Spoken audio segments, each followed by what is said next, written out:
Hi friends, chicken 65 biryani தான் பண்ண போகிறோம்.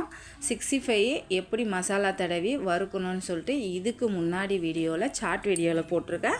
அதே போல் இதோட ஃபுல் வீடியோ வந்து லிங்க்கும் வைக்கிறேன்.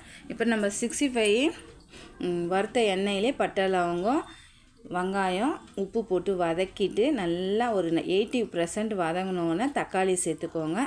தக்காளி கூடயே இஞ்சி பூண்டு விழுது சேர்த்து பாதி வதங்கி வந்தோடனே பச்சை மிளகாய் சேர்த்துக்கோங்க.